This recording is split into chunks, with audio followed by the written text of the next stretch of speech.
Mercy Village Church, consider yourselves dead to sin and alive to Christ. How great was that sermon by Zane. So thankful for their time that they had with us at Mercy Village Church, and so thankful for what they're doing at one of our dearest friends, Huntington Community Church now, what God's doing through Zane and his family.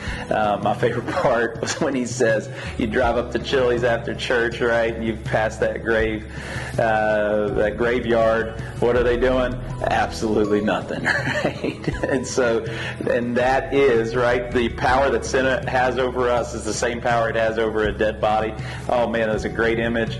I was challenged by that sermon, and I'm seeking by God's grace to live in it this week, dead to sin. But I'm back this Sunday, and I can't wait because we're going to dive back into Matthew. We're going to be in chapter 6, verses 16 through 18. We're going to talk about fasting, and we're actually going to talk about it in some detail. It's maybe kind of a lost art in the church, and so we want to kind of talk about what it means, what it doesn't mean. But of course, the bigger theme is going to be the same that it has been, not redundantly, but just passionately.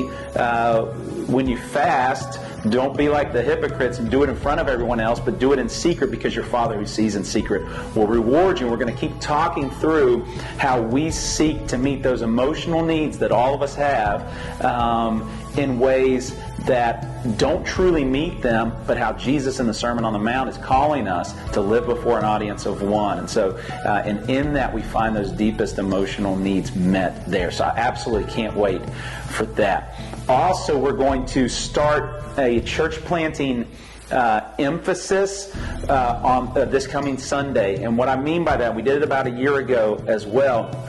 We are going to love on our church planters through this month. And so this Sunday, and on the Connect desk, look for some cards, like just note cards, and we'll have little printouts with the information of each of the church planters that we support: B-Dubs and Meredith in Kampala, Uganda, Logan and Emily in Summersville, West Virginia, and Jamal and Sabrina in Goldsboro, North Carolina. So we'll have note cards and information about those families, so you can write encouraging notes to them.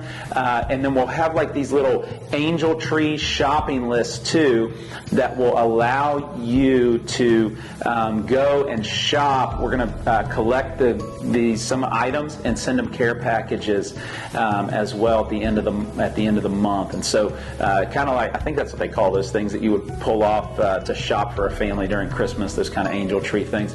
We'll have some of them available too. So we're going to highlight our church plants through the remainder of the month, and then on the 28th we're going to have Harbor Sunday. Harbor Network is our one of our favorite church plant partners that we have. They're a church planting network. We are so thankful for them. My hat is their logo.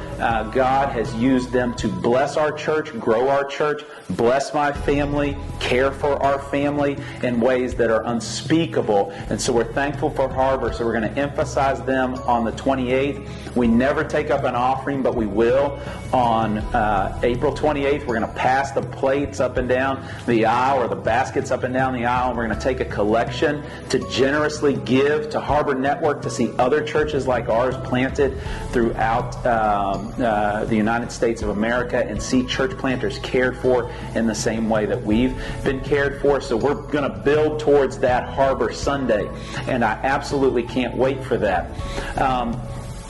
There's a lot coming starting the 20th. So 20th is Forge Men's Breakfast at 7 a.m. You can RSVP through the app. Please do. Youth group, the first kind of middle school and high school wide youth group meeting will happen during our Sunday gathering on the 21st of this month. Then D group will be Wednesday the 24th at 6 p.m. And then SafeSpace will be Thursday the 25th at 6:30 p.m. And then Harbor Sunday on the 28th. And I'm going to be here, but one of my favorite preachers, seriously, you would be blessed by him, Brandon Woodard, is going to be here. He serves with Harbor Network. He's a church planter from Cincinnati. He's pastored at a massively impactful church plant in Memphis, Tennessee. You do not want to miss what he's going to share with us from the Word of God on Harbor Sunday the 28th. I can't wait to sit under his teaching. Every time I go to a Harbor Network event.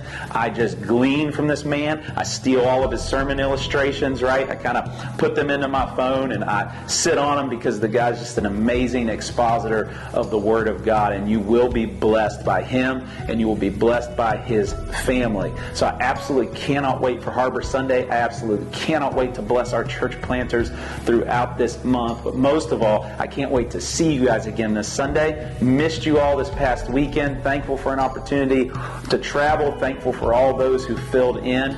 But super excited to be back with everybody this coming Sunday. Love you. Can't wait to worship alongside you on Sunday.